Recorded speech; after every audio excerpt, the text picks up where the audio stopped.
जय हिंद guys, welcome to this video. इस वीडियो में हम जनवरी मंथ के करंट अफेयर्स देखने वाले हैं जो कि आपके CDS as well as NDA examination के लिए बहुत ही ज़्यादा हेल्पफुल रहेंगे। हम ऑलरेडी प्रीवियस मंथ्स को कवर कर चुके हैं, so please check out these other videos. And आज हम स्टार्ट करने वाले हैं with our national news. First of all, national multi dimensional poverty index एक रिपोर्ट है जो रिलीज़ की जाती है बाय नीति आयोग, तो हमको ये पता होना चाहिए। ठीक है, what is the full form of NITI Aayog? That is national institute for transforming India. ये हमारा एक नेशनल थिंक टैंक है जो कि policy making and policy coordination में वर्क करता है। ठीक है, another news is national transit pass system. ये हमारे पास नया इनिशिएटिव है जिसमें हमारे जब भी ट्रैवलिंग होगी या फिर हम बोल सकते हैं ट्रांसपोर्ट होगा कोई भी माइनर फॉरेस्ट प्रोड्यूस का like timber, bamboo and other, तो उसके लिए सिर्फ एक वन टाइम परमिशन लेनी पड़ेगी, एक सिंगल पास इशू होगा। इसीलिए इसको वन नेशन वन पास कहा जा रहा है। ठीक है, और ये किस अंडर आता है? That is ministry of environment, forest and climate change. ठीक है, please remember that. Now another development is inauguration of Atal Setu bridge that is in Mumbai. और ये एक ब्रिज हमारे मुंबई को नवी मुंबई से जोड़ता है। इस मुंबई का कुछ परसेंट आपका हिस्सा जो है वो सी में है और कुछ परसेंट हिस्सा आपका लैंड में है, तो ध्यान रखना 16.5 kilometre is built over the sea. Next important news that is Bharat Ratna मिला है हमारे former chief minister of Bihar को, जिनका नाम था कर्पूरी ठाकुर जी। यहाँ पे हम उनकी फोटो देख सकते हैं। ठीक है, तो ये रहा। नेक्स्ट यहाँ पे अटल सेतु ब्रिज भी आप देख सकते हैं। Now one other thing that is related to Karpoori Thakur ji is that इनका एक बहुत ही बोल सकते हैं प्रोमिनेंट आइडिया था कि ये चाहते थे कि बैकवर्ड क्लासेस को कैटेगराइज कर दिया जाए डिफरेंट। ठीक है, ताकि हम अच्छे से टारगेट कर पाएँ वेरियस स्कीम्स को, वेरियस रिजर्वेशन पॉलिसीज को। तो इसको हम बोलते हैं कर्पूरी फॉर्मूला। नेक्स्ट इज प्रेरणा। ये एक एक्सपेरिमेंटल लर्निंग प्रोग्राम है by the ministry of education. इसमें एक वीक की वर्कशॉप होगी जहाँ पे स्टूडेंट्स को अलग अलग जगह से आएंगे। एक पर्टिकुलर वीक में 20 स्टूडेंट्स आएंगे और वो 20 स्टूडेंट्स में से 10 गर्ल्स होंगे, 10 बॉयज़ होंगे और उनकी क्लासेस होंगी। ठीक है, यहाँ पे आप देख सकते हैं। तो इसमें क्या क्या कवर होगा? थीम्ड क्लासरूम्स होंगे, एंशिएंट नॉलेज सिस्टम के बारे में बताया जाएगा और बेटर लाइफ हम बोल सकते हैं हॉलिस्टिक डेवलपमेंट की बात होगी। ठीक है, तो ये कहाँ पर होगा? वादनगर, गुजरात में। ठीक है, नेक्स्ट इज इडियट कमीशन। तो प्लीज इसको ध्यान में रखना है। It is a commission for the denotified and nomadic and semi nomadic tribes. इनका कॉन्स्टिट्यूशन 2014 में हुआ था under Bhikhu Ramji Idate. Clear? So just हमारे पास इतना ही आएगा कि किसके लिए था। Okay, it is for tribals. Next हमारे पास है project tiger. It is a central sponsored scheme या फिर प्रोजेक्ट बोल सकते हैं। इसकी इम्प्लीमेंटेशन एजेंसी आपकी है नेशनल टाइगर कंजर्वेशन अथॉरिटी। ठीक है, इसको 2005 में लॉन्च किया गया था। क्लियर? नेक्स्ट हमारे पास हम बात करते हैं शेड्यूल 7 ऑफ इंडियन कॉन्स्टिट्यूशन। तो उसमें हमारे पास 3 तरह की लिस्ट होती हैं, union list, concurrent list and state list. Union list में ऐसे सब्जेक्ट्स हैं जिनमें सिर्फ कानून आपकी सेंट्रल गवर्नमेंट बना सकती है, जबकि स्टेट लिस्ट के सब्जेक्ट्स पे कानून बनाने की पावर हमारी स्टेट गवर्नमेंट्स पे होती है। लेकिन जो सब्जेक्ट आपकी कंकरेंट लिस्ट में होते हैं उन पे दोनों ही बना सकते हैं लॉज, लेकिन सेंट्रल गवर्नमेंट की जो भी लॉज होंगी किसी पर्टिकुलर टॉपिक पे उसको ज़्यादा महत्व दिया जाएगा या फिर हम बोल सकते हैं वही फोर्स में आएगा। क्लियर? नाउ हमारे पास कौन कौन सब्जेक्ट हैं उनको हम थोड़ा देख लेते हैं। यूनियन में आपकी बेसिकली सेंट्रल गवर्नमेंट की पावर्स हैं, तो वो किन चीज़ों से रिलेटेड है जो कि आपकी नेशनल इंपॉर्टेंस की होंगी, जैसे कि डिफेंस हो गया, बैंकिंग हो गया, करेंसी हो गया, फॉरेन अफेयर्स हो गया एंड कम्युनिकेशन हो गया। उसी तरह हमारे स्टेट लिस्ट में ऐसी चीज़ें हैं जो इंटरनल पॉलिटिक्स या फिर हम बोल सकते हैं इंटरनल गवर्नेंस से रिलेटेड है, जैसे पुलिस, ट्रेड, एग्रीकल्चर, इरिगेशन। और जब हम इरिगेशन की बात करते हैं तो वाटर भी बोल सकते हैं कि water is a state subject. Now concurrent list में हमारे पास आता है एजुकेशन। जैसे आपने पढ़ा है कि नेशनल एजुकेशन पॉलिसी कौन लाया है? सेंट्रल गवर्नमेंट लाई है। Second is forest. आपको पता है कि फॉरेस्ट को अगर हमको रिजर्व फॉरेस्ट डिक्लेयर करना है, किसी को प्रोटेक्टेड फॉरेस्ट डिक्लेयर करना है, तो सेंट्रल गवर्नमेंट भी करती है और साथ ही साथ स्टेट गवर्नमेंट भी करती है। Third is trade, fourth is marriage, adoption and succession.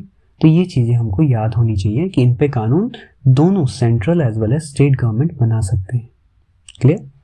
ना हमारे पास रिसेंटली अवार्ड्स दिए गए हैं बाय प्रेसिडेंट ऑफ इंडिया। स्वच्छ सर्वेक्षण अवार्ड, हम बोल सकते हैं कि ये क्लीनलीनेस के लिए दिए जाते हैं और क्लीनेस्ट सिटी हमारे पास बन के आए हैं इंदौर, सूरत एंड नवी मुंबई। इंदौर हमारी 7th टाइम बनी है क्लीनेस्ट सिटी, ठीक है, तो याद रखना इंदौर कहाँ पर है, हमारी मध्य प्रदेश में।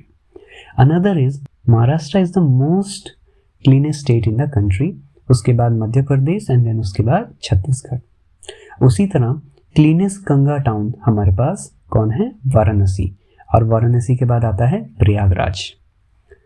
ऑल्सो हमारे पास चंडीगढ़ को डिक्लेयर किया गया है एज अ बेस्ट सफाई मित्र सुरक्षित शहर। तो इन चीज़ों को थोड़ा सा याद रखना है, इंदौर का स्पेसिफिकली याद आना चाहिए और ये पहले भी पूछा जा चुका है। Next thing that happened in India was India international science festival. ये कहाँ पर हेल्ड हुआ है, फरीदाबाद, हरियाणा में। इसकी थीम थी हमारे पास science and technology public outreach in Amritkaal, तो इसको याद रखना चाहिए। क्लियर है। नाउ नेक्स्ट हमारे पास आता है कि इंडिया का पहला ग्राफिंग सेंटर केरला में स्टार्ट हुआ है और ये इंपॉर्टेंट है, ये पूछा जा सकता है। इसमें जॉइंट वेंचर है, तो आपको पता होना चाहिए, that is digital university of Kerala, centre for material for electronics technology and Tata steel limited. ठीक है। अब ये ग्राफीन क्या होता है, इसको वैसे हम जनरली बोल देते हैं कि it is a wonder material. क्यों? क्योंकि एक तो बहुत ही ज़्यादा इसकी स्ट्रेंथ होती है और दूसरी खास बात है कि स्ट्रेंथ होने के साथ साथ ये बहुत ही लाइट वेट होता है। क्लियर। तो मैकेनिकल स्ट्रेंथ है इसके पास। दूसरी चीज़ हम बोल सकते हैं कि इलेक्ट्रिकल कंडक्टिविटी बहुत ज़्यादा है, थर्मल कंडक्टिविटी की भी इसकी बहुत ज़्यादा है। सेकेंड आप बोल सकते हो कि ये क्या है, इम्परमेएबल है। ठीक है, तो इसमें परमिटिविटी नहीं देता है किसी को। ठीक है। अनदर वन इज कि बहुत ही ज़्यादा लाइट होता है एंड ऑल्सो ट्रांसपेरेंट। ट्रांसपेरेंसी की वजह से इसको ऑप्टिकल ट्रांसमिशन में भी यूज़ किया जाता है। तो ये सारी चीज़ें हमको पता होनी चाहिए। Next is national youth festival को सेलिब्रेट किया जा रहा है, कहाँ, महाराष्ट्र में। और ये कब सेलिब्रेट किया जाता है, on the birth anniversary of Swami Vivekananda. इस फेस्टिवल की थीम है हमारे पास Viksit Bharat 2047। Now next is about Sucheta Satish ji.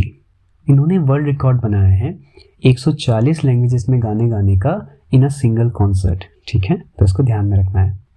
Next हमारे पास है that is our Hindi day, कब ऑब्जर्व किया जाता है, on the 10th of January. And next news पे हमारे पास है UNESCO world heritage list. World heritage list कि हम ये नहीं बोल रहे हैं कि इसमें शामिल हो गया, हम कह रहे हैं कि इंडिया ने नॉमिनेट किया है। इसमें हमारे पास मराठा फोर्ट्स हैं, जैसे Sailgad fort, Shivneri fort, Lohagad fort, Khanderi fort, Raigad, Rajgad, Pratapgad, Suvarnadurg, Panhala, Vijaydurg, Sindhudurg and Gingee fort in Tamil Nadu. आपको ध्यान होगा सिंधुदुर्ग फोर्ट में हमारा नेवल डे, हम बोल सकते हैं नेवी डे सेलिब्रेट किया गया था, जो मनाया जाता है 4 दिसंबर को। हमने लास्ट वीडियो में इसको कवर किया है। ठीक है। नाउ इंडिया में जो रामसर साइट्स हैं वो अब 80 हो चुकी हैं, तो इस चीज़ को ध्यान रखना, डायरेक्ट क्वेश्चन आ जाता है। नाउ नेक्स्ट हमारे पास इज MS स्वामीनाथन अवार्ड। इस बार किसको मिला है, प्रोफेसर BR कंबोज को। इनका एग्रोनॉमी के फील्ड में जो भी काम है उसी को हमने अप्रिशिएट किया है। Next important award is Assam Vaibhav award. ये हाईएस्ट सिविलियन ऑनर है हमारे असम का और ये हमने रंजन गोगोई जी को दिया है। ठीक है, तो उसको ध्यान में रखना है। उसी तरह भारत रत्न एक हम पहले ही पढ़ चुके हैं, कर्पूरी ठाकुर जी। उसी तरह 4 और लोगों को ये अवार्ड दिया है। पहले हमारे पास चौधरी चरण सिंह जी, यहाँ पे आप फोटो देख सकते हैं। Another is PV Narasimha Rao ji, MS Swaminathan ji हम पढ़ चुके हैं। Then we have our LK Advani ji and this one is Karpoori Thakur ji. Clear. तो ये सारे के सारे क्या हैं, हमारे भारत रत्न 2024 अवार्डीज हैं, तो इसी को ध्यान में रखना है। Next is doctor Prabha Atre. इसको हम देखते हैं कि इनका स्वर्गवास हो गया है। ये क्या थी, क्लासिकल सिंगर थे। क्लियर। नाउ हमारा रिपब्लिक डे सेलिब्रेशन हुआ था, तो उसमें हमारे पास क्या हुई, परेड्स होती हैं। तो बेस्ट मार्चिंग कंटिजेंट किसको मिला है, सिख रेजिमेंट को मिला है, जब अगर जजेस के तौर पे देखें। ठीक है, यहाँ पे मैंने टाइप करना भूल गया, मैं इसको PDF में एडिट कर दूंगा। तो यहाँ पे जो सिख रेजिमेंट ने जीता है कि बाय द, हम बोल सकते हैं, सिलेक्शन ऑफ जजेस। लेकिन एक आपका होता है best marching contingent on the basis of the public review, जिसमें गवर्नमेंट वेबसाइट पे पब्लिक से रिव्यू मांगा जाता है। तो उसके अकॉर्डिंग किसको मिला है, राजपूताना राइफल्स को। तो प्लीज़ रिमेंबर दैट। नेक्स्ट हमारे पास आता है कि इंडिया का first national steel slag road कहाँ पे बनी है, NH 66 में बनी है। याद रखना, नेशनल हाईवे 66 ये किसको कनेक्ट करता है, मुंबई को, ये किसको कनेक्ट करता है, मुंबई एंड गोवा को। ठीक है। अनदर इज कि 200 इलेक्ट्रिक बसेस हमारी गुवाहाटी में लॉन्च हुई है। किसने करी है, असम के chief minister, that is Himanta Biswa ji. Clear. Also world का tallest statue of Bhimrao Ambedkar ji का अनवेल किया गया है इन विजयवाड़ा आंध्र प्रदेश। विजयवाड़ा आंध्र प्रदेश में किया तो है, पर इसका नाम भी है एक और, इसको हम कहते हैं statue of social justice. Please keep in mind. Next हमारे पास आता है राम टेम्पल इन अयोध्या, जो कि बहुत ज़्यादा न्यूज़ में था। इसकी डिज़ाइनिंग हमारी हुई है नागारा स्टाइल ऑफ आर्किटेक्चर में। इनके आर्किटेक्ट का नाम है चंद्रकांत सोमपुरा जी। यहाँ पे आप फोटो देख सकते हैं, ये रही। एंड दूसरा जो रामलला का आइडल है उसको किसने स्कल्प्ट किया है, अरुण योगीराज ने। यहाँ पे आप इनका भी देख सकते हैं। ठीक है। नेक्स्ट हमारे पास रिपब्लिक डे, तो हमने बात करी है। तो रिपब्लिक डे में हमारे चीफ गेस्ट कौन थे इस बार, that is French president Emmanuel Macron. ठीक है। नेक्स्ट इज थीम क्या थी हमारी, थीम थी विकसित भारत एंड भारत लोकतंत्र की मातृका, means develop India and India mother of democracy. तो please keep that in mind. Next हमारे पास इन्वायरमेंट की कुछ न्यूज़ आती हैं ना। आपको पता है कि बहुत सारे जो वैरायटीज़ होती हैं क्रॉप्स की, वो हमारे फार्मर्स यूज़ करते हैं। साथ ही साथ नई नई वैरायटीज़ का डेवलपमेंट भी होता है। तो इन वैरायटीज़ का जब डेवलपमेंट होता है तो इसके पेटेंट्स बनते हैं। पेटेंट्स का मतलब होता है कि किसी पर्टिकुलर पर्सन को या ऑर्गेनाइजेशन को उसके राइट्स मिलते हैं। ठीक है। और उसकी वजह से वो पैसे कमा सकते हैं बाद में in the form of royalties. तो हमारी इंडिया में जो पेटेंट ऑफ प्लांट वैरायटीज़ है वो किस एक्ट के अंडर हम देते हैं, that is protection of plant variety and farmers right act of 2001। तो इसको हमको याद होना चाहिए, इसको हम PPVFR एक्ट भी कहते हैं। नेक्स्ट हमारे पास first high resolution Indian landslide susceptible map, ये हमारे IIT दिल्ली ने प्रोड्यूस किया है। तो please keep that also in mind. Next is scheme Prithvi Vigyan. ये स्कीम है मिनिस्ट्री ऑफ अर्थ साइंसेज की। इतना मान ले काफ़ी है याद करना। It is based upon weather prediction models and plus oceanographic research. Another जो इम्पॉर्टेंट चीज़ हमारे न्यूज़ में है that is environmental impact assessment, क्योंकि इसमें हमारे पास न्यूज़ में इसलिए आता है क्योंकि गवर्नमेंट ने रिसेंटली एक नोटिफिकेशन निकाली थी जिसमें उन्होंने कहा था कि आप प्रोजेक्ट के बनने के बाद भी इन्वायरमेंटल इम्पैक्ट असेसमेंट कर सकते हो, लेकिन इस पर अब स्टे लगा दिया गया है बिकॉज बहुत सारे इसमें क्लेम्स आए थे। तो देखते हैं फ्यूचर में क्या आता है, बट आपको पता होना चाहिए ये क्लियरेंस सिस्टम है। मींस कोई भी प्रोजेक्ट बनाने के लिए हमको पहले इन्वायरमेंट इम्पैक्ट असेसमेंट करना होता है ताकि हम पता कर पाएँ कि उस प्रोजेक्ट का इन्वायरमेंट में क्या असर होगा, और जो असर होगा तो उसको हम किस तरह मिटिगेट कर सकते हैं। ठीक है ना। हमारे पास मेगैलोसॉरस नाम का एक डायनासोर है। ये हमारा पहला डायनासोर था जिसकी साइंटिफिक नेमिंग की गई थी। तो प्लीज़ रिमेंबर दैट। एक इम्पॉर्टेंट डेवलपमेंट ये भी हुआ है कि हिमालयन वुल्फ जो हैं वो न्यूज़ में रहे हैं। ठीक है। और हिमालयन वुल्फ हमारी IUCN लिस्ट में क्या है, वल्नरेबल हैं। तो याद रखना है इसको अच्छे से। अब आपने एक और चीज़ पढ़ी होगी कि हमारे पास चांगथंग वाइल्ड लाइफ सेंचुरी पहले न्यूज़ में थी, क्योंकि वो हमारा पहला डार्क स्काई रिजर्व के तौर पे डिक्लेयर किया गया था। कहाँ पे, हानले में। ठीक है। हानले डार्क स्काई रिजर्व वो कहाँ पे था, हमारे पास लद्दाख में। उसी तरह हमारे पास क्या है, अभी एक इनॉग्रल किया गया है किसका, dark sky park in Pench tiger reserve of Maharashtra. तो प्लीज़ ध्यान रखना कि डार्क स्काई रिजर्व से पूछा जाए तो वो है हमारा चांगथंग वाइल्ड लाइफ सेंचुरी हानले लद्दाख। वेरस अगर हम बात करते हैं किसका, डार्क स्काई पार्क की, वो कहाँ पे हमारा पेंच टाइगर रिजर्व इन महाराष्ट्र, तो ये आ सकता है। नेक्स्ट इज हमारे काजीरंगा नेशनल पार्क में गोल्डन टाइगर को स्पॉट किया गया है, तो ये भी इंपॉर्टेंट बन जाता है ना। हमारे पास यहाँ पे जम्मू कश्मीर का एक मैप है, तो यहाँ पे आप देख सकते हैं कि यहाँ पे क्या है, काजीनाग नेशनल पार्क है, देन हमारे पास सालिम अली नेशनल पार्क है, Dachigam national park, Kishtwar national park, Hemis national park and Hanle dark sky reserve भी है। Hanle dark sky reserve again Changthang wildlife sanctuary में है, ठीक है, ध्यान रखना है। Next important thing is India को अपना 54 टाइगर रिजर्व मिला है। ये पुरानी न्यूज़ है बट क्योंकि इंपॉर्टेंट है इसलिए मैंने यहाँ पे रखा है। तो इसका नाम क्या है, वीरांगना दुर्गावती टाइगर रिजर्व। कहाँ पर है, मध्य प्रदेश में। Please keep that in mind. Next हमारे पास आता है कॉन्जॉइंट सिल्वर लाइन, ठीक है, एक नई बटरफ्लाई की स्पीसीज है, कहाँ पे मिली है, कर्नाटका में। हिमालयन वुल्फ का हम देख चुके हैं पहले एक बार, वल्नरेबल स्टेटस है, वाइल्ड लाइफ प्रोटेक्शन एक्ट में हमारे पास फर्स्ट शेड्यूल में है एंड साइट्स के हमारे फर्स्ट अपेंडिक्स में है। क्लियर नाउ, एक इंपॉर्टेंट टर्म याद रखना है, कुमकी एलिफेंट्स। ये कुमकी एलिफेंट्स क्या हैं, ये हमारे ट्रेंड एलिफेंट्स हैं, ठीक है। ये कहाँ मिलते हैं, तमिलनाडु में मिलते हैं। क्लियर, इनका यूज़ बहुत जगह होता है। कई बार जो वाइल्ड एलिफेंट्स होते हैं उनको कंट्रोल में लाने के लिए हम इन ट्रेंड एलिफेंट्स का यूज़ करते हैं। Clear. Next is Kaziranga national park, आपको पता है कहाँ पर है, आसाम में है। Another news is about Kuril islands, ये कहाँ पर हैं, रशिया के हैं। यूजुअली जापान के साथ इनका ये हम बोल सकते हैं डिस्प्यूट है, बट अभी करेंटली रशिया इसको कंट्रोल करता है, ठीक है। ये सेपरेट करता है हमारे सी ऑफ अकोट्स्क को from the Pacific ocean. Next is biggest coral reef system in the world, कौन सा है, that is great barrier reef in Australia. Clear, ध्यान रखना है।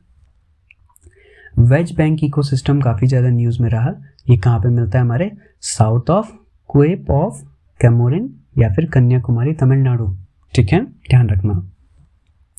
कूनो नेशनल पार्क हम सभी को पता है, मध्य प्रदेश में पड़ता है। यहीं पे हमने चीता को इंट्रोड्यूस कराया था फ्रॉम नामीबिया एंड यहाँ पे हमारे जो चीता थे उन्होंने 4 कब्स को जन्म दिया है, याद रखना। उसी तरह यहाँ पे मैप है हमारे पास, नेशनल पार्क्स आप देख सकते हैं कि हमारे कौन कौन से नेशनल पार्क यहाँ पे प्रेजेंट हैं। क्लियर, तो 11 नेशनल पार्क हैं, तो अगर आप ब्रेक डाउन करके देखेंगे तो आपको याद हो जाएंगी। नेक्स्ट हमारे पास इंटरनेशनल न्यूज़ आती है। फर्स्ट ऑफ ऑल हमारे कुछ इंटरनेशनल कोर्ट्स हैं, 2 हैं, international criminal court and international court of justice. दोनों जब हम कोर्ट्स की बात करते हैं तो हमारे पास क्या है, इनकी पोजीशन एक ही जगह पे है, अपने बोल सकते हैं लोकेशन एक जगह पे है, दैट इज हागे, नेदरलैंड। वहीं अगर हम देखें दोनों के रोल को तो वो थोड़े अलग हैं। जो हमारे पास इंटरनेशनल क्रिमिनल कोर्ट है इसको इस्टेब्लिश किया गया है बाय द रोम स्टैट्यूट से। क्लियर, वहीं हमारा जो इंटरनेशनल कोर्ट ऑफ जस्टिस है वो एक प्रिंसिपल ऑर्गन है ऑफ यूनाइटेड नेशन, ठीक है। और ये अकेला ऐसा प्रिंसिपल ऑर्गन है यूनाइटेड नेशन का जो न्यूयॉर्क सिटी में नहीं है, ये कहाँ पर है, हेग में। और ये हेग कहाँ पे है, नेदरलैंड की एक सिटी है, तो याद रखना है। क्लियर। नेक्स्ट है हमारे पास ग्लोबल कोऑपरेशन बैरोमीटर 2024 रिपोर्ट। इसको कौन रिलीज करता है, world economic forum. World economic forum का जो समिट होता है उसी को हम डावोस समिट के नाम से भी जानते हैं। ऑल्सो इंडिया का जो 3rd लार्जेस्ट ट्रेडिंग पार्टनर है वो कौन है, UAE, after China and US. तो प्लीज रिमेंबर दैट इंडिया सबसे ज़्यादा एक्सपोर्ट किसको करता है, यूएसए को करता है। क्लियर, और यूएसए के बाद हमारे पास जाता है यूएई में, तो दोनों को याद रखना है। एक और हमारे पास लेटेस्ट डेवलपमेंट आई है कि इंडिया की जो रैंक है अभी हानले पासपोर्ट इंडेक्स में वो कितनी है, 80th है। अब 80th से कभी आपका कम भी हो सकता है, ज़्यादा भी हो सकता है, मंथली रिलीज होती है, तो आपके पास ये नहीं पूछा जाएगा मोस्ट लाइकली। सो आपसे पास क्वेश्चन ये बन सकता है कि फर्स्ट पोजीशन में कौन है, तो फर्स्ट पोजीशन होल्ड करते हैं France, Germany, Italy, Spain, Japan and Singapore, क्योंकि बहुत टाइम से ये सेम ही चल रहा है और ये रिलेटिवली सेम ही रहेगा, तो ये क्वेश्चन आ सकता है, तो आपको ध्यान होना चाहिए। यहाँ पे हमारे पास कुछ इंपॉर्टेंट ऑर्गेनाइजेशन है, उनके हेडक्वार्टर्स हैं, जैसे world trade organization is in Geneva Switzerland, Shanghai cooperation in Beijing China, NATO is Brussels Belgium, world economic forum Switzerland, SAARC is in Kathmandu Nepal, BRICS is in Shanghai, international courts of justice हम देख चुके हैं, world food program Italy, world bank is in Washington DC, and international monetary fund is also in the USA, ठीक है, Washington DC. Next हमारे पास आता है इंटरनेशनल ग्रीन फ्यूल अलायंस। ये किसका इनिशिएटिव है? वैसे ये डेनमार्क का इनिशिएटिव है, याद रखना। ग्रीन फ्यूल अलायंस, इसके अंतर्गत ये बाकी कंट्रीज के साथ एक बायलैटरल अरेंजमेंट करेंगे, ठीक है, for the development of green fuels, ठीक है। Another is global risk perception survey. ये रिलीज किया गया है by the world economic forum. तो हमने अभी पीछे भी पढ़ी रिपोर्ट, यहाँ पे भी हम पढ़ रहे हैं, तो हमको ध्यान होना चाहिए। Global risk perception survey is release by world economic forum.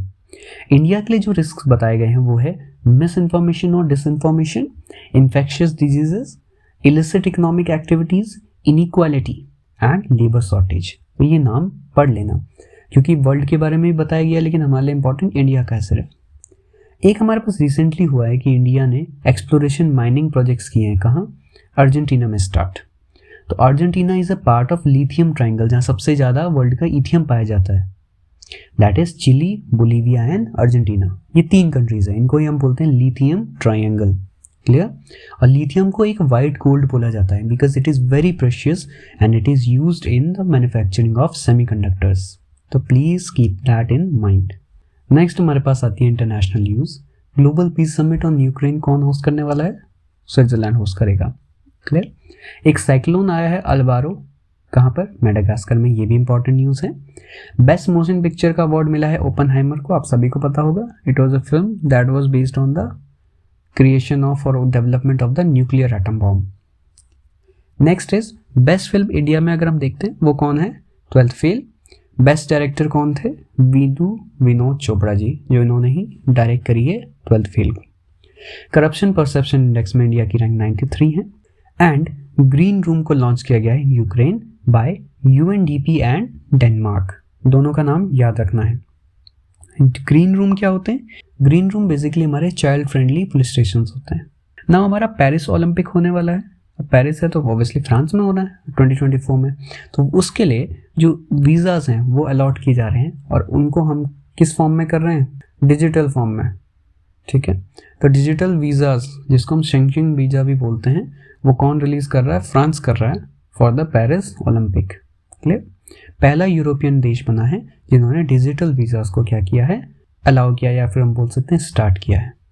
Clear? Next हमारे पास है नाम सबमिट हुआ है। नाम सबमिट मतलब नॉन अलाइन मूवमेंट सबमिट हुआ है। कहाँ पर? कंपाला, युगांडा में। Kampala is the capital of Uganda. Clear? इसकी थीम थी हमारे पास deepening cooperation for shared global affluence. एक अनदर डेवलपमेंट हुआ है श्रीलंका में, जहाँ पे हमारी आईआईटी मद्रास की एक नया कैंपस खुलने वाला है, ठीक है, याद रखना। उसी तरह हमारे पास एक नया प्रपोजिशन आया है कि हम फारसी को अपनी 9th क्लासिकल लैंग्वेज की तरह इंट्रोड्यूस करेंगे इन न्यू एजुकेशन पॉलिसी। क्लियर? अब आप सोचेंगे कि हमारी क्लासिकल लैंग्वेजेस तो सिर्फ 6 हैं, जैसे तमिल, संस्कृत, कन्नड़ा, तेलुगु, मलयालम एंड ओडिया। लेकिन हमारी जो रिसेंट न्यू एजुकेशन पॉलिसी है उसके अंडर हमने बात की थी कि हम पाली एंड प्राकृत को भी क्या करेंगे? कंजर्व करेंगे, या फिर उसको भी हम क्या करेंगे? एज अ क्लासिकल लैंग्वेज हम किसमें इंट्रोड्यूस कर रहे थे? नेशनल एजुकेशन पॉलिसी में। तो वो तो हो गई आपकी 7th and 8th, and 9th आपकी बनेगी फारसी, दैट इज पर्शियन। तो please remember that. Okay, now we are moving to defence and internal security. तो इंदिरा नाम की हम एक एक्सरसाइज करते हैं, ये हम किसके साथ करते हैं? रशिया के साथ करते हैं। ये ट्राई सर्विस एक्सरसाइज होती है। एक हमारे पास नया ड्रोन भी इंट्रोड्यूस हुआ है इंडियन नेवी में, दैट इज दृष्टि 10 स्टार लाइनर। ये जो अनमैन्ड एरियल व्हीकल है, यूएवी है, ये कौन डेवलप कर रहा है? Adani defence and aerospace. That is very important question, ठीक है। अब हमारे पास एक और ड्रोन है हिरोन नाम का, वो हम कहाँ से परचेज करते हैं? इजराइल से करते हैं। क्लियर? हमारे कुछ और इंडिजिनस ड्रोन्स भी हैं, जैसे कि लक्ष्य हो गया, निशांत, रुस्तम हो गया, फिर तपस हो गया, आर्चर हो गया, ठीक है, तो याद रखना है।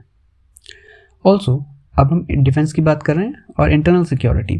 तो हमारे पास सर्वशक्ति, ऑपरेशन सर्वशक्ति न्यूज़ में था, ये आर्मी का ऑपरेशन था जिसमें वो टेररिस्ट को अटैक करेंगे। एक बानिहाल पास भी आता है न्यूज़ में बहुत ज़्यादा, है ना। तो बानिहाल पास हमारा कहाँ है? जम्मू एंड कश्मीर में है, और ये कनेक्ट करता है हमारे जम्मू एंड कश्मीर को ही। तो याद रखना, Banihal fast in Jammu and Kashmir, connecting Jammu and Kashmir. Clear? Okay. अब हमारे पास बहुत सारी मिसाइल्स हैं, हमने पहले पिछले मंथ्स में कवर किए हैं। आकाश सिस्टम हमारे पास है, ये एयर डिफेंस सिस्टम है, और उसी की एक नई मिसाइल को हमने टेस्ट किया है। ठीक है, उसकी रेंज कितनी है? 80 किलोमीटर, और इसमें एक स्पेसिफिक टाइप का रेडार है नया, that is active electronically scanned array radar. Clear? याद रखना है। डेवलप कौन कर रहा है? By DRDO। डन। एक इंपॉर्टेंट फैक्चुअल थिंग जो हमको याद रखनी है, दैट इज गोल्डीलॉक्स जोन। ये क्या होता है? ये हम बोल सकते हैं गोल्डीलॉक्स जोन क्या है? एक हैबिटेबल जोन होता है किसी भी स्टार के आसपास, जो कि ना ज़्यादा कोल्ड होता है और जो कि ना ज़्यादा हॉट होता है, जहाँ पे लिक्विड वाटर एग्जिस्ट कर सकता है। ठीक है, जैसे अर्थ हमारा क्या है? एक गोल्डीलॉक्स जोन का एरिया है, जहाँ पे हमारे पास वाटर है ना। सन क्या है? इज अ स्टार, तो उसके आसपास ऐसा एरिया होना जहाँ पे ना ज़्यादा गर्मी हो ना ज़्यादा सर्दी हो। ठीक है, ओके। नेक्स्ट इज हमारे पास बहुत सारी एक्सरसाइज है। एक्सरसाइज खंजर हम किसके साथ करते हैं? किर्गिस्तान के साथ करते हैं, और ये एक आर्मी एक्सरसाइज है। कहाँ पर हुई है रिसेंटली? बकलो, हिमाचल प्रदेश में। वैसे ही हमारे पास एक्सरसाइज साइक्लोन है, ये इंडिया और इजिप्ट की आर्मी करती है, इंडिया इजिप्ट ही हुई है अभी रिसेंटली। नेक्स्ट हमारे पास आता है एक्सरसाइज डेजर्ट नाइट, जो कि इंडिया, फ्रांस और यूएई की एयरफोर्स मिलके करती है। ठीक है, and exercise sea dragon is अब मल्टीनेशनल मैरीटाइम एक्सरसाइज। इसमें हमारे पास कितने नेशंस हैं? इंडिया के अलावा 4 अदर कंट्रीज हैं, USA, Australia, south Korea and Japan. वैसे ही हमारे पास एक मिलान एक्सरसाइज भी है, जो कौन करता है? India, Indonesia, Singapore, Sri Lanka and Thailand. So we have to keep this in mind. एक एक्सरसाइज जो हमारे पास ज़्यादा इंपॉर्टेंस में रही है, जो कि आपको ज़्यादा याद होनी चाहिए, that is exercise Ayutthaya. India plus Thailand की नेवी करती है इस एक्सरसाइज को। एक जो नई एक्सरसाइज है, दैट इज एक्सरसाइज सदा तंसिक, एक मिलिट्री एक्सरसाइज है। ये हमारी महाजन राजस्थान में हुई है, इंडिया और सऊदी अरेबिया के बीच में। क्लियर? एक हमारा कोस्ट गार्ड की एक्सरसाइज हुई है, दैट इज एक्सरसाइज सहयोग काइजिन। किसके बीच में हुई है? India plus Japan. Please remember it. कहाँ पर हुई है हमारी? चेन्नई में। ठीक है, नाउ एक एक्स्ट्रा न्यूज हम पढ़ सकते हैं, दैट इज हमारा जो एयरफोर्स का मोटो है वो क्या है? Nabha Sparsham Deeptam, that is touch the sky with glory. और ये कहाँ से लिया गया है? 11th chapter of Shrimad Bhagavad Gita. Clear? So this all must be in our mind. ठीक है, we have to continuously revise. Next हमारे पास आता है about a new assault rifle that is going to be inducted in Indian army, that is Ugram. इसको develop किया है DRDO ने। ऑल्सो DRDO का एक और हमारे पास सिस्टम है जो आपके पास डेवलप हुआ है, दैट इज इंडिजिनस सर्वत्र ब्रिज सिस्टम, जो आप यहाँ पे फोटो देख सकते हो। इसकी मदद से हम किसी भी ट्रेन में क्या बना सकते हैं? एक मोबाइल ब्रिज बना सकते हैं। ठीक है, तो ये हमारे पास क्या है? सर्वत्र नाम है इसका। अनदर थिंग जो न्यूज में थी कि global fire power military strength rankings release हुई है, और उसमें सबसे ज्यादा कौन है स्ट्रॉन्ग? That is USA। उसके बाद आता है Russia, then China, and then 4th place पे हमारे पास है इंडिया। ऑल्सो हमारा जो एक सर्वे शिप था जिसका नाम था INS निरूपक, वो क्या हो चुका है? वो डीकमीशन हो चुका है। ठीक है, और उसी तरह हमारे जो इंडियन नेवी के हमारे 3 शिप थे, INS चीता, INS गुलदार और INS कुम्भीर, वो भी डीकमीशन हो चुके हैं। तो इसको ध्यान में रखना है। क्लियर? अब एक और चीज जो हमारे ज्यादा न्यूज में रही, दैट इज इंडिया में पहला all girls Sainik school Vrindavan में इनॉग्रेट हुआ, और इसको किसने किया? That is our defence minister Rajnath Singh ji. यहाँ पे आप फोटो में देख सकते हैं। ठीक है, तो ये हमारा क्या है? ऑल गर्ल सैनिक स्कूल इन वृंदावन। ठीक है, उसी तरह हमारा फर्स्ट कोऑपरेटिव सैनिक स्कूल कहाँ पे खुला था? वो खुला था हमारा गुजरात में। तो प्लीज रिमेंबर दैट। ऑल्सो हमारा C-130J super Hercules tactical transport aircraft है, उसकी नाइट लैंडिंग हुई है रिसेंटली इन कारगिल। तो ये भी याद रखना है। तो ये मेजर डेवलपमेंट्स है। नेक्स्ट, इंडियन आर्मी 2024 को as a year of tech absorption observe करेगी। नेक्स्ट हमारे पास न्यूज आ रही है नॉर्थ कोरिया से। तो नॉर्थ कोरिया का एक under water nuclear weapon system है जिसका नाम है हायल 523, और ये अभी अभी रिसेंटली उन्होंने क्या किया है? टेस्ट किया है। क्लियर? तो याद रखना है।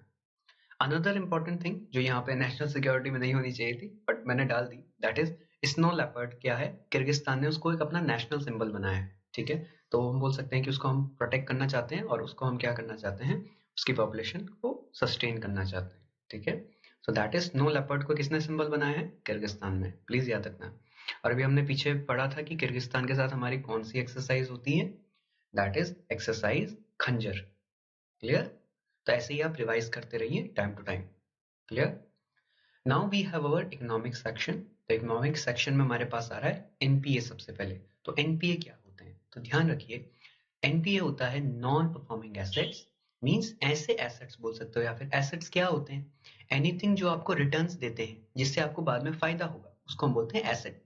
वैसे ही जब भी कोई बैंक हो गया या कोई भी कंपनी हो गई, एनबीएफसी हो गई, वो अगर किसी को कोई लोन देती है तो वो लोन उनके लिए एक एसेट होता है, क्योंकि उस लोन पे उनकी कमाई होगी, उनको इंटरेस्ट मिलेगा।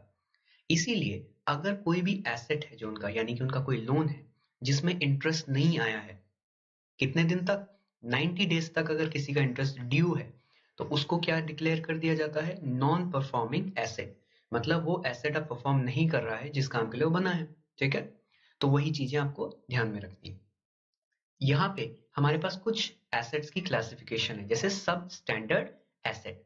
अब जो सब स्टैंडर्ड एसेट्स होते हैं, ये वो एसेट्स हैं, मींस ऐसे नॉन परफॉर्मिंग एसेट्स जो 12 मंथ या 12 मंथ से कम समय तक क्या है, पेंडिंग है। मान लो कि जैसे 90 दिन पूरा होते ही मैंने कोई एसेट को क्या डिक्लेयर कर दिया है, नॉन परफॉर्मिंग एसेट। अब सोचो वो 90 दिन के बाद से 12 महीने तक वो एसेट क्या कहलाएगा, सब स्टैंडर्ड एसेट। ठीक है, और अगर वो एसेट 12 महीने के पीरियड के बाद भी, मींस अब 12 महीने हुए, 12 महीने के बाद अगेन 12 महीने तक वो क्या रह गया, नॉन परफॉर्मिंग रह गया, सो दैट मींस वो क्या कहलाएगा, डाउटफुल एसेट। और उसके बाद का जो पीरियड होता है, अगर तब भी आपके पास वो एसेट का रिकवरी नहीं आई या फिर लोन का इंटरेस्ट पेमेंट नहीं आया, तो उसको हम कहते हैं लॉस्ट एसेट, कि मतलब वो एसेट खत्म हो चुका है, अब उसकी कोई वैल्यू, मतलब अब क्या है, उसके आने के कोई चांसेस नहीं है, तो उसको हम कहते हैं लॉस एसेट। तो तीनों याद रखना, सब स्टैंडर्ड, डाउटफुल, लॉस। ठीक है, याद रखना है।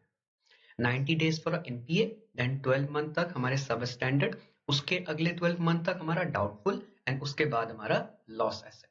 ठीक है, नाउ इसी तरह हमारे पास एक इंपॉर्टेंट टर्म और आता है, दैट इज कॉल्ड, इसी तरह हमारे पास एक इंपॉर्टेंट टर्म और आता है जिसको हम कहते हैं capital to risk weighted asset ratio, CRAR। ये पहले क्वेश्चन पूछा जा चुका है। तो बेसिकली ये क्या होता है, अब सोचो बैंक के पास कुछ पैसा है। अब बैंक ने जो पैसा कमाया है वो कहाँ से आया है, उसके कुछ सोर्सेस होते हैं। एक तो मान लो कि उसने कुछ पैसा लोन दिया हो और वहां से इंटरेस्ट आया, तो वो उसकी अपनी अर्निंग हुई। प्लस बैंक के पास जो दूसरा पैसा आता है वो कहाँ से आता है, फ्रॉम पब्लिक। जैसे हमारी तरह सिटीजन्स क्या होते हैं, अपना पैसा हम बैंक में स्टोर करते हैं, उसी पैसे को बैंक क्या करता है, बाद में लोन करता है दूसरे लोगों को। ठीक है, अब सोचो कि बैंक के पास जितना भी पैसा कलेक्ट हुआ पब्लिक का, अगर सारा का सारा बैंक लोन दे दे, तो फिर तो भाई पब्लिक के पैसे को नुकसान हो सकता है ना। और उसी चीज को रोकने के लिए क्या होता है, एक क्राइटेरिया सेट है कि एक पर्टिकुलर क्राइटेरिया में ही बैंक लोन दे सकता है। तो कैसे पता लगाया जाता है, कैपिटल एडिक्वेसी रेशियो निकाल के। अब ये कैपिटल एडिक्वेसी रेशियो कैसे निकलता है, ठीक है, दैट इज नोन एज कि एलिजिबल कैपिटल कितनी है आपके पास, कि मान लो मेरे पास कितना पैसा भी है, एंड स्लैश दूसरा मेरे पास क्या होना चाहिए, कि कितना मेरा जो लोन है वो रिस्की है। तो आप ये भी बोल सकते हो कि मानो मैंने 4,000 करोड़ का लोन दे दिया किसी को, मैं बैंक हूं, मैंने 4,000 करोड़ का लोन किसी को दिया है। अब 4,000 करोड़ का लोन देने के बाद मेरे पास बच रहे हैं 10,000 करोड़। ठीक है, तो वो जो 10,000 करोड़ है वो मेरा एसेट कहलाएगा एलिजिबल कैपिटल की तरह। ठीक है, कि अब मेरे पास बचा है। अब उसको अगर मैं डिवाइड करता हूं फ्रॉम माय रिस्क, तो अब आप बोल सकते हो कि वो रिस्की एसेट है मेरा, जो मैंने दे दिया ना, मैंने लोन पे दिया है 6,000 करोड़, टोटल मेरे पास अभी बचा कितना, 10,000 करोड़। तो 10,000 करोड़ डिवाइडेड बाय 6,000 करोड़, तो वो जो परसेंटेज आएगा that will be called capital adequacy ratio, या फिर हम उसी को बोलते हैं CRAR। ठीक है, और ये इसी के अकॉर्डिंग हमारी क्या होती है, बैंक को रिक्वायरमेंट फुलफिल करनी होती है। कुछ परसेंटेज RBI क्या करता है, कंपलसरी बनाता है हर बैंक को कि आपको इतना मेंटेन करके रखना पड़ता है। ठीक है, उसके लिए हमारे बेसल नॉर्म्स होते हैं, बेसल 1, बेसल 2, बेसल 3। करेंटली अभी बेसल 3 नॉर्म्स में हम शिफ्ट हो रहे हैं, तो वो आपको ध्यान में रखना है। अब आपको बेसल के बारे में अभी नहीं बताऊंगा, क्योंकि बहुत लंबा वीडियो हो जाएगा। मैं बाद में इकोनॉमिक्स की एक वीडियो लाऊंगा, उसमें आपको मैं ये बेसिक टर्म्स को क्लियर करा दूंगा। ठीक है, चलो आगे बढ़ते हैं कि इंडिया का जो स्टॉक मार्केट है वो 4th लार्जेस्ट स्टॉक मार्केट बन गया है और हमने हांगकांग को ओवरटेक कर लिया है। ठीक है, तो ये इंपॉर्टेंट न्यूज है। अब स्टॉक मार्केट की बात हो रही है तो हमारे दो टाइप के स्टॉक मार्केट्स हो सकते हैं। ठीक है, एक होता है प्राइमरी स्टॉक मार्केट और एक होता है secondary stock market. Primary stock market वो स्टॉक मार्केट है जहां पे कोई चीज पहली बार सेल हो रही हो। मान लो मैंने कोई नई कंपनी बनाई और मैं पहली बार अपनी कंपनी के शेयर मार्केट में रिलीज कर रहा हूँ, तो उसको हम क्या बोलेंगे, प्राइमरी स्टॉक मार्केट। ठीक है, और वही हमारे पास जब कोई ऐसा प्लेटफॉर्म है या फिर ऐसी कोई जगह है जहां पे आपके ऑलरेडी जो रिलीज हो चुके हैं, है ना, मानो मैंने अपनी कंपनी के स्टॉक बेचे, किसी ने ले लिए, अब वो इंसान उसको किसी और को बेचना चाहता है या वो उसके बाद दूसरा इंसान किसी थर्ड पार्टी को बेचेगा, तो वो जो ट्रेडिंग चल रही है स्टॉक्स की उसको हम बोलते हैं the stock trading in secondary stock market. ठीक है, तो याद रखना, अगर एग्जिस्टिंग शेयर्स हो गए, एग्जिस्टिंग स्टॉक्स हो गए, उनकी ट्रेडिंग हो रही है तो वो आपका सेकेंडरी कहलाता है। और जब न्यू स्टॉक्स या न्यू शेयर्स या फिर न्यू बॉन्ड्स की शेयरिंग होती है तो उसको हम कहते हैं प्राइमरी स्टॉक मार्केट। इसी में आपने सुना होगा आईपीओ, एक नाम आजकल बहुत ज्यादा न्यूज में सुना होगा, इसको कहते हैं इनिशियल पब्लिक ऑफरिंग। मींस पहली बार आपकी कोई कंपनी अपने शेयर्स को रिलीज कर रही है in the market for the public to purchase. ठीक है, तो याद रखना। लास्ट वीडियो में हमने पढ़े थे बहुत सारे जो स्टॉक एक्सचेंजेस हैं हमारे इंडिया में, तो आपको उनके नाम याद होने चाहिए। जैसे हमारे पास बीएससी होता है, एनएससी होता है, क्लियर, मेट्रोपॉलिटन स्टॉक एक्सचेंज होता है, तो आपको ये याद होनी चाहिए। और इनको रेगुलेट करने का काम किसका है, सेबी एंड आरबीआई। नेक्स्ट हमारे पास एक रिपोर्ट आई है, फ्यूचर ऑफ ग्रोथ रिपोर्ट। ये किसने रिलीज करी है, वर्ल्ड इकोनॉमिक फोरम ने। पहले भी हम पढ़ चुके हैं। ठीक है, वर्ल्ड इकोनॉमिक फोरम की दो रिपोर्ट्स तो आपको ध्यान में होनी चाहिए। So this is our future of growth report by world economic forum. Another important thing is Guinea coefficient. अब ये गिनी कोफिशिएंट क्या होता है, अब गिनी कोफिशिएंट की इंपॉर्टेंस ये है कि इसकी वजह से हम क्या निकाल सकते हैं, वेल्थ और या फिर इनकम इनइक्वालिटी को चेक कर सकते हैं कि कितना ज्यादा डिस्ट्रीब्यूशन जो आपकी इनकम है या फिर वेल्थ है वो किस मेजर में हुई है। ठीक है, डिफरेंट सेक्शन ऑफ सोसाइटी। तो यहाँ पे आप एक ग्राफ देख लीजिए। यहाँ पे जैसे हमारे पास ये क्या है, ग्राफ है, एक तरफ हमारा नेशनल इनकम है, दूसरी तरफ हमारी पॉपुलेशन लिखी गई। और ये पॉपुलेशन जो है ये हमारी कैसी ली गई है, फ्रॉम 0 to 100%। ये हमारा richest poor to richest scale दिखा रहा है। मान लो ये 0% से लेकर 20% पुअर, 20% से 40% पुअर, 40% से ऐसे आपका इंक्रीज होता है। अब इसमें अगर आपका सोचो कि एक आइडियल कंडीशन हो तो आपके पास जो वेल्थ होनी चाहिए, नेशनल इनकम, वो स्ट्रेट लाइन होनी चाहिए। दैट इज ये वाला हिसाब जो हमने परफेक्ट इक्वालिटी की बात करी है कि सबको बराबर बराबर प्रोपोर्शन मिलना चाहिए अकॉर्डिंग टू देयर पोजीशन या फिर प्रोपोर्शन। लेकिन ऐसा तो होता नहीं है। तो हम जो यूजुअली देखते हैं एक्चुअल इनकम डिस्ट्रीब्यूशन, वो आप देखते हो ना कि जो आपके पास लोअर इनकम लोग हैं उनके पास वेल्थ क्या होती है, कम होती है। और जो हमारे बाद के हैं रिचेस्ट, इनकी देख रहे हो आप, सीधा इनकम इंक्रीज हो रही है हाईली। सो इसको हम कहते हैं वेल्थ इनइक्वालिटी। और ये जो बीच में एरिया बना इसको हम कहते हैं इनइक्वालिटी गैप। क्लियर, तो ध्यान रखना है कि गिनी कोएफिशिएंट बेसिकली इसी को निकालते हैं, इसी का रेशियो से निकलता है, इसी ग्राफ के। क्लियर, मैं फॉर्मूले पे नहीं जा रहा हूँ बट मैं आपको जस्ट बता रहा हूँ कि इसका यूज कहाँ होता है। क्लियर, नाउ अगर हमारी इसकी वैल्यू 0 आती है तो 0 को हम क्या बोलते हैं, परफेक्ट इक्वालिटी। और अगर 1 आती है तो उसको कहते हैं परफेक्ट इनइक्वालिटी। क्लियर, और हम मानते हैं कि आपका जो गिनी कोएफिशिएंट है उसकी वैल्यू कहाँ पे होनी चाहिए, 0.40 से कम हो तो ज्यादा बेटर है। क्योंकि अगर 0.40 से ज्यादा है तो दैट मीन्स आपके सोसाइटी में, आपकी कंट्री में बहुत ज्यादा इनइक्वालिटी है। क्लियर, तो प्लीज इसको याद रखना है। डन। नेक्स्ट हमारे पास है trade policy tool for climate action report. Trade policy tool for climate action report release करी है by the world trade organization. Another is tax buoyancy. Tax buoyancy basically हम बोल सकते हैं कि जीडीपी इंक्रीज में आपका टैक्स में कितना इंक्रीज हो रहा है, उसी को हम बोलते हैं टैक्स बायंसी। ठीक है, अनदर थिंग इज जो हम यहाँ पे एक्स्ट्रा देख रहे हैं that is एल्किरे foster method.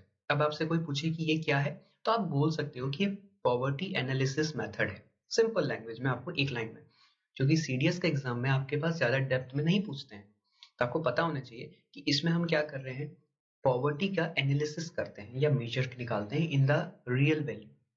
Clear, done. तो इसको इतना ही याद रखना है। कुछ सर्टिफिकेशंस भी दिए जाते हैं by bureau of Indian standard के द्वारा। ये मैं आपको अक्टूबर मंथ की वीडियो में कवर कराया था, है ना। तो हमारे पास 3 मार्क्स थे। यहाँ पे क्या है, ISI, BIS, hallmark, eco mark. ISI mark आपके इलेक्ट्रॉनिक प्रोडक्ट्स हो गए, उनमें दिए जाते हैं, है ना।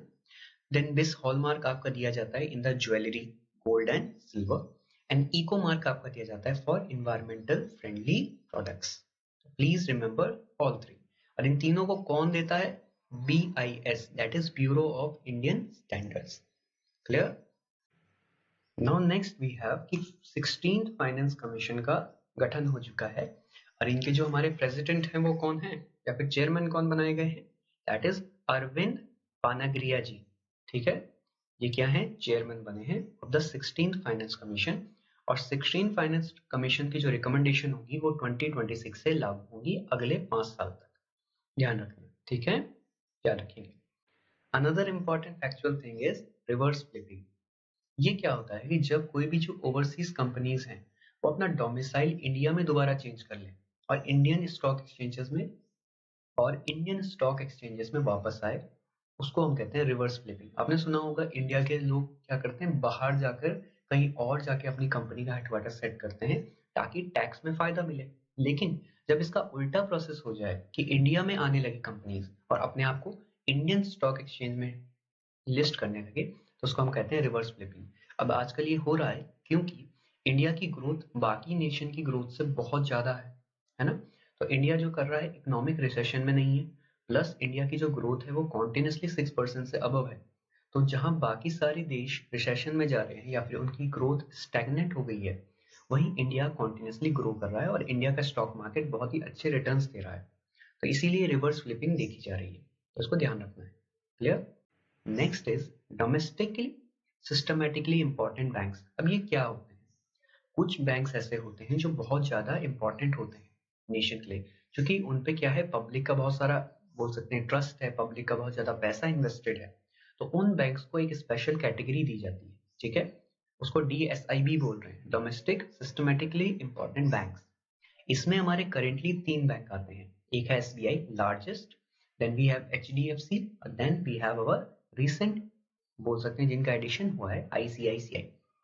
ये 3 बैंक जो हैं ये बहुत ज्यादा इंपॉर्टेंट है क्योंकि इनका सबसे ज्यादा हम बोल सकते हैं स्टेक है इंडियन इकोनॉमी में। अब इंडियन इकोनॉमी में स्टेक बढ़ने की वजह से इनको एक्स्ट्रा प्रिकॉशंस भी लेने पड़ते हैं, इसीलिए इनके लिए थोड़े और स्ट्रिक्ट रेगुलेशन करे जाते हैं बाय द RBI। तो ध्यान रखना, ये कोई अच्छी चीज नहीं है एक सेंस में, बट हाँ, अगर ये 3 बैंक हैं तो इन 3 बैंक्स को हमेशा प्रोटेक्ट करना भी RBI की जिम्मेदारी बन जाती है।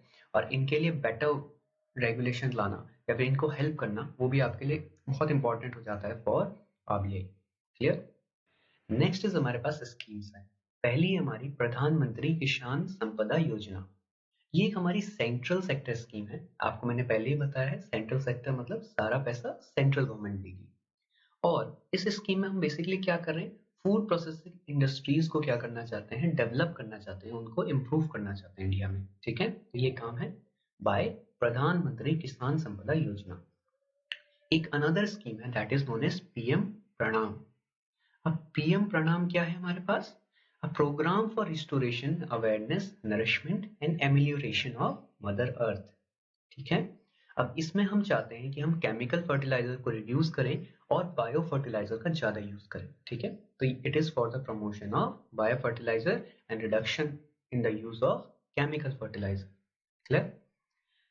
Another important scheme that was launched in Chhattisgarh is महतारी वंदना योजना स्कीम। ये छत्तीसगढ़ की है, यहाँ पे 1000 रुपए हर वुमेन को मंथली दिया जाएगा। ठीक है, क्लियर। अब ऐसे ही हमने एक स्कीम पढ़ी थी जो कहाँ पे थी हमारी, अरुणोदय स्कीम इन आसाम, जहाँ पे 1250 रुपीज मिल रहे थे वुमेन्स को। ठीक है, तो ये भी सिमिलर लाइन पे वो स्कीम है। अनदर स्कीम इज प्रधानमंत्री सूर्योदय योजना। इस स्कीम के अंतर्गत हम रूफटॉप सोलर पावर सिस्टम्स क्या करना चाहते हैं, इंस्टॉल करना चाहते हैं in at least 1 crore house holds. इसमें गवर्नमेंट बहुत सारी सब्सिडीज देगी और बहुत ज्यादा हेल्प भी करेगी to the people, so they can actually help in shifting from the conventional energy sources to the renewable sources. ठीक है, नेक्स्ट हमारे पास आता है स्पेस एंड टेक सेक्टर। यहाँ पे हमारी एक्सपोसैट नाम की एक सैटेलाइट है इसरो की, वो लॉन्च हुई है और वो सक्सेसफुल हुई है। ठीक है, तो इसको लॉन्च किसके थ्रू किया गया है? PSLV, polar satellite launch vehicle. ठीक है, और ये दुनिया की सेकंड ऐसी सैटेलाइट है जो कि एक्सरे पोलराइजेशन को स्टडी करेगी। ठीक है, याद रखना। एक और फैक्चुअल चीज जो आपको याद रखनी है वो है इंडिया की अर्थ ऑब्जर्वेशन सैटेलाइट, उसका नाम क्या है? EOS-07। Please keep that in mind. ऐसे ही हमारे पास सेंटर फॉर इंडस्ट्रियल रिवॉल्यूशन को सेटअप किया गया है, कहां? हैदराबाद में, in agreement with world economic forum. तो ये ध्यान में रखना चाहिए। एक और हमारे पास इंपॉर्टेंट डेवलपमेंट आती है यूएसए से। तो एक पेरेग्राइन लूनर लैंडर है जो नासा का है, उसको लॉन्च किया गया है। ठीक है, और ये लूनर लैंडर आपके मून्स बे ऑफ स्टिकीनेस में क्या करेगा? एक्सप्लोरेशन करेगा। ठीक है, और जब हम लूनर लैंडर्स की बात करें तो एक और हमारे पास लूनर लैंडर है, दैट इज स्पेसक्राफ्ट स्लिम। ये जापान का है और जापान इसी के साथ 5वीं कंट्री बन गया है जो चांद पे लैंड की है। ठीक है, अनदर इज इंडिया बहुत जल्दी GSAT-20 सैटेलाइट लॉन्च करने वाला है, और ये सैटेलाइट हमारे लिए कौन लॉन्च करेगा? स्पेसएक्स का फैल्कन 9 रॉकेट। अनदर एक फैक्चुअल 2 पॉइंट्स आते हैं। First one is kilonova. अब ये किलोनोवा क्या होता है? जब दो न्यूट्रॉन स्टार, ठीक है, या फिर कोई एक न्यूट्रॉन स्टार और एक स्टेलर मास आपस में कोलाइड करते हैं, मर्ज करते हैं, तो वहां पे क्या होता है? ब्लास्ट निकलता है इलेक्ट्रोमैग्नेटिक रेडिएशन का, तो उसको हम क्या बोलते हैं? किलोनोवा। क्लियर? ध्यान रखना है। एक नया टर्म आया है, दैट इज ANEEL। ठीक है, तो ये हमारे पास क्या है? एक नया मिक्स है थोरियम प्लस यूरेनियम का। ठीक है, हम बोल सकते हैं कि एक टाइप से इनरिच्ड हमारे पास न्यूक्लियर मटेरियल है, जिसको हम मानते हैं कि फ्यूचर में इन द न्यूक्लियर रिएक्टर हम यूज कर पाएंगे। आपको पता है इंडिया में थोरियम की प्रेजेंस काफी ज्यादा है, सो अगर हम थोरियम को यूज करना सीख गए तो हमारे लिए बहुत अच्छा हो जाएगा और हमको ज्यादा डिपेंडेंट नहीं होना पड़ेगा दूसरी कंट्रीज पे for the import of uranium. Clear? ध्यान रखना है। Next is Aditya L1 mission. ये हमको पता है, ये हमारे इंडिया का सन मिशन है। ठीक है, L1 का मतलब होता है लैग्रांज रेंज। ठीक है, लैग्रांज पॉइंट जो हमारा है, या फिर लैग्रांज रेंज जो पॉइंट है, ये वो पॉइंट है जो अर्थ और सन के बीच में हम बोल सकते हैं, जिस पॉइंट पे जो फोर्सेस ऑफ अट्रैक्शन होते हैं वो सबसे स्ट्रांग होते हैं, जिसकी वजह से अगर वहां पे अगर हमको कोई सैटेलाइट या कोई क्राफ्ट को प्लेस करना है तो आसान हो जाता है कि कम फ्यूल में हम वहां पे उसको सिचुएट करा सकें और वहां पे से हम स्टडी कर सकें। ठीक है, इसी तरह हमारे पास एक आइंस्टाइन प्रोब है, वो किसका है? Satellite by China. ठीक है, और ये सैटेलाइट का काम होगा कि वो कॉस्मिक फिनोमेनास को क्या करें? ऑब्जर्व करें। ठीक है, अब हम टेक की बात कर रहे हैं तो इसमें भारत GPT हमारा लॉन्च हुआ है, और इसको किसने रिलीज किया है? Bye CoreOver.ai। ये इंडिया का पहला लार्ज लैंग्वेज मॉडल है। क्लियर है? तो ध्यान रखना, it is India's first large language model. इसमें 22 लैंग्वेज की क्या होती है? सपोर्टेबिलिटी है। डन। और हमारे इसरो को अभी रिसेंटली मिला है इंडियन ऑफ द ईयर का अवार्ड, तो वो आपको बताने की जरूरत नहीं है, वो आपको याद हो जाएगा। क्लियर? अब हम आते हैं हेल्थ एंड हैजार्ड्स पे। तो हमारा रिसेंटली केरला गवर्नमेंट ने एक लॉन्च किया ऑपरेशन, दैट इज अमृत। इस अमृत ऑपरेशन के तहत हम एंटीबायोटिक माइक्रोबियल रेजिस्टेंस को काउंटर करने की कोशिश करेंगे। इसमें हम चाहेंगे कि एंटीबायोटिक का जो ओवर यूज होता है या ओवर प्रिस्क्रिप्शन है वो ना हो। ठीक है, उसी तरह हमारे पास स्मार्ट 2.0 प्रोग्राम है। ये क्या है? ये प्रोग्राम हमारा national commission for Indian system of medicine plus central council for research in Ayurvedic sciences का है। इसके तहत हम चाहते हैं कि हम आयुर्वेदिक रिसर्च को और ज्यादा प्रमोट करें इन टीचिंग प्रोफेशनल्स। ठीक है? क्लियर? और जब हम ये बात कर रहे हैं आयुर्वेद की, तो एक चीज और समझ लेते हैं। हमने सुना है मिनिस्ट्री ऑफ आयुष, है ना, न्यूज में रहता है आयुष मेडिसिन। तो ये आयुष क्या होता है? आयुष हमारा ट्रेडिशनल इंडियन मेडिसिन का एक, हम बोल सकते हैं, पूरा एक ओवरऑल सेट है। इसमें हमारे पास A फॉर आयुर्वेद होता है, Y फॉर योगा होता है, U फॉर यूनानी होता है, S फॉर सिद्धा होता है एंड H फॉर होम्योपैथी होता है। तो इन सबको हम प्रमोट करना चाहते हैं। ठीक है, इसीलिए हमारा स्मार्ट 2.0 इनिशिएटिव लॉन्च किया गया है। क्लियर? नाउ अब इसी आयुर्वेदा या आयुष से रिलेटेड हमारा एक और इंटरनेशनल डेवलपमेंट हुआ है, दैट इज कि WHO का जो एक ICD-11 क्लासिफिकेशन होता है, उसमें 2 मॉड्यूल होते हैं। ठीक है, मीन्स पहले एक ही मॉड्यूल था, अब सेकेंड मॉड्यूल ऐड किया गया है। तो जो पहला मॉड्यूल था इसका, उसमें हमारी ट्रेडिशनल चाइनीज मेडिसिन आती थी, और जो हमारा सेकेंड मॉड्यूल है इसमें हमारे पास आती हैं आयुष मेडिसिन, ठीक है, आयुर्वेदा, सिद्धा, यूनानी, ठीक है, इनका डेटा और टर्मिनोलॉजीज ऐड हुई है। क्लियर? तो इसको ध्यान रखना है। ऑल्सो इंडिया अभी रिसेंटली वर्ल्ड का सेकेंड बिगेस्ट टोबैको प्रोड्यूसर बन गया है आफ्टर चाइना, उसको ध्यान रखना है। एक टर्म और ज्यादा न्यूज में है, that is called disease x. अब ये डिजीज एक्स एक हाइपोथेटिकल डिजीज है, जो कि एक टाइप की प्रिपरेशन है, हम बोल सकते हैं कि अगर कोई फ्यूचर में ऐसी कोई डिजीज आती है तो उसको हम किस तरह टैकल करेंगे और कैसे हम पहले से तैयारी करके रख सकते हैं, ठीक है ना। वैसे ही हमारे पास एक डिजीज है, that is called blue baby syndrome. तो ब्लू बेबी सिंड्रोम कैसी डिजीज है? एक जेनेटिक डिसऑर्डर है जो कि इम्यून सिस्टम को हैम्पर करता है। नेक्स्ट हमारे पास आता है प्रसादम। व्हाट इज दिस प्रसादम? ये एक हमारी पहली हाइजीनिक फूड स्ट्रीट है जो उज्जैन में रिलीज हुई है, ठीक है। तो यहाँ पे हमको हाइजीनिक फूड मिलेगा जो बेटर रहेगा, ठीक है, इसी को हम कहते हैं प्रसादम, ठीक है, आप फोटो में देख सकते हैं। Now the most important news वो आ रही है अफ्रीका से। तो केप वर्दी, या फिर हम इसको बोलते हैं काबो वर्दी, दोनों नाम बोल सकते हो, इसको WHO ने थर्ड कंट्री डिक्लेयर किया है जो अफ्रीका में मलेरिया फ्री बन चुकी है, ठीक है। पहली कंट्री आपकी मॉरिशस थी जो कि 1973 में हुई थी, वहीं अल्जीरिया आपकी 2019 में हुई थी, एंड देन फाइनली अभी कौन डिक्लेयर हुआ है? केप वर्दी या फिर काबो वर्दी। क्लियर? ध्यान रखना। एक और इनिशिएटिव हुआ है हमारे पास, दैट इज कैमरून ने डिसाइड किया है कि वो फ्री मलेरिया वैक्सीन देगी अपने कंट्रीज में। क्लियर? तो वो नाम याद रखना है आपको, कौन सी कंट्री है? कैमरून। नेक्स्ट हमारे पास अब आता है स्पोर्ट्स में। तो स्पोर्ट्स में सबसे पहली चीज तो अगर आप देखना चाहें कि हमारी वर्ल्ड रैपिड चेस चैंपियनशिप हुई थी उज्बेकिस्तान में, और उसमें हमारी कोनेरू हम्पी ने सिल्वर मेडल जीता है। Please keep that in mind. Also India में गोगला बीच है दीव में, वहां पे हमारे बीच गेम ऑर्गेनाइज हुए। क्लियर?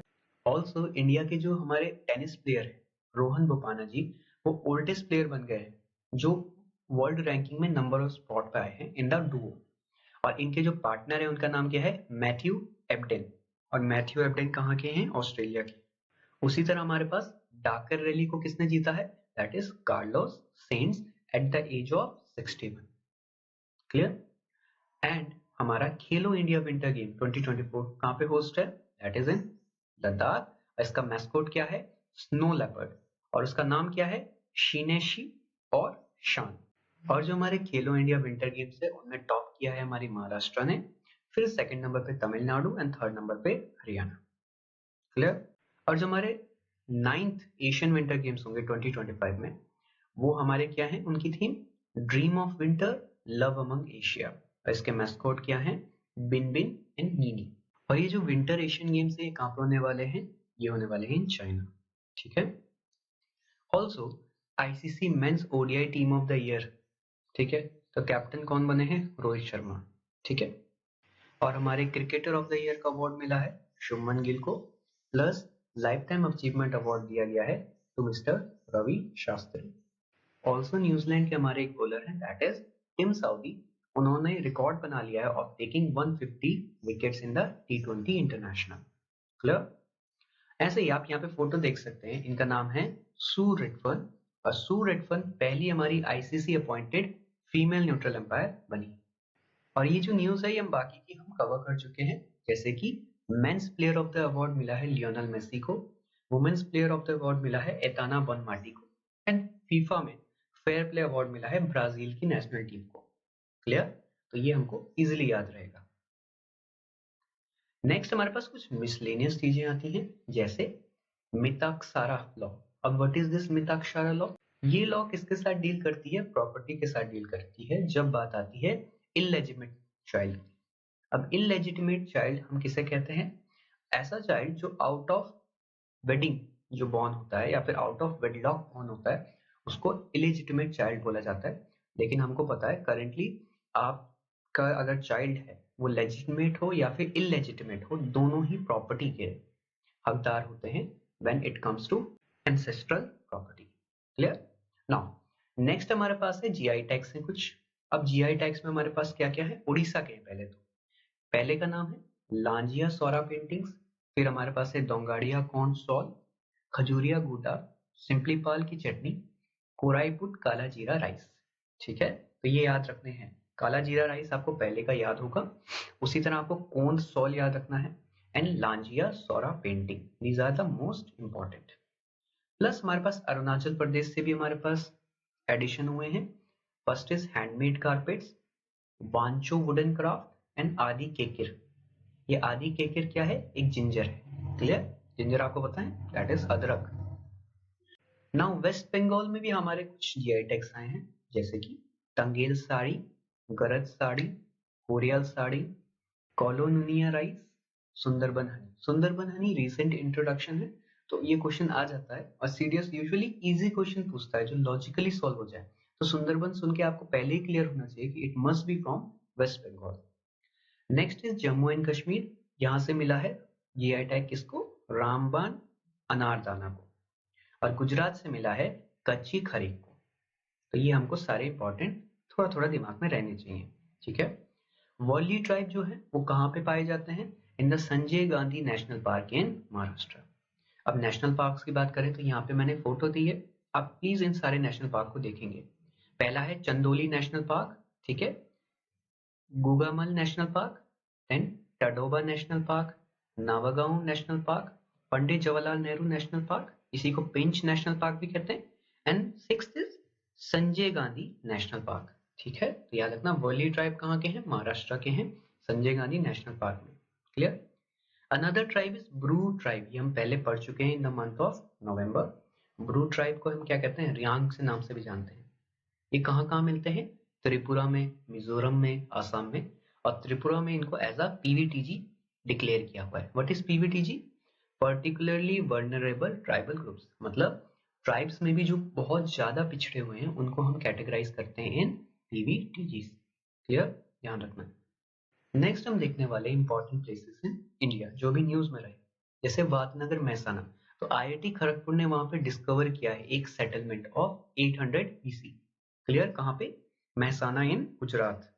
ऑल्सो सिक्किम में पहली बार India has recorded first ever sighting of Tibetan brown bear. ठीक है, इसको थोड़ा सा देख लेना।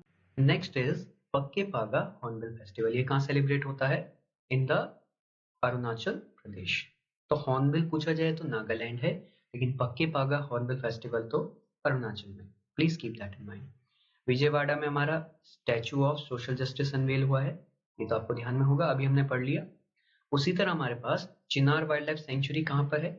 केरला में है, तो प्लीज इसको ध्यान रखना है। Another is Kudankulam nuclear power plant के लिए हमारा किसके साथ एग्रीमेंट हुआ है? रशिया के साथ। That is also important. Next is Pench tiger reserve, कहाँ पे है? महाराष्ट्र में है, ये हमने अभी थोड़ी देर पहले देखा। ठीक है, अब आगे बढ़ते हैं। नेक्स्ट हमारे पास वर्ल्ड में जो इंपॉर्टेंट चीजें थी। Clear? First of all, Denmark की जो क्वीन थी उन्होंने अपना थ्रोन एब्डिकेट कर दिया आफ्टर 52 ईयर्स। सेनेगल में याद रखना कि हमारे पास कौन सी लेक है? लेक रेडबा, लेक रोज और द लेक पिंक जिसको हम कहते हैं। ठीक है, ये डिसअपियर होने वाली है, इट इज, क्योंकि यहाँ पे बहुत ज्यादा क्या हुआ है? इंक्रीज हुआ है in the nitrate levels. Clear? Okay, Nicaragua पहले इंपॉर्टेंट न्यूज में रहा है क्योंकि हमारी मिस यूनिवर्स निकारागुआ की बनी थी। ठीक है, ऑल्सो पनामा कनाल न्यूज में था, ये हमको पता ही है। ठीक है, ये कनेक्ट करता है हमारे बेसिकली अटलांटिक ओशन को पैसिफिक ओशन से। क्लियर? एक अनदर इंपॉर्टेंट थिंग जो हो रही है दैट इज मॉरिशस के साथ हमारे इसरो ने एक एमओयू साइन किया है, जिसके अंदर हम वहां उनके साथ मिलके एक ज्वाइंट स्मॉल सैटेलाइट बनाएंगे। क्लियर? डन, याद रखना। ये बेसिक चीजें हैं, ये आपको पता होनी चाहिए, इसके अतिरिक्त ऐसा कुछ नहीं है जो स्पेशल है। ठीक है, so keep that in mind. So that is all for the month of January. We will continue with the February as soon as possible. बाकी कीप इट अप। पीडीएफ का लिंक आपको कमेंट सेक्शन में मिल जाएगा, and just keep working hard. Okay, that's it.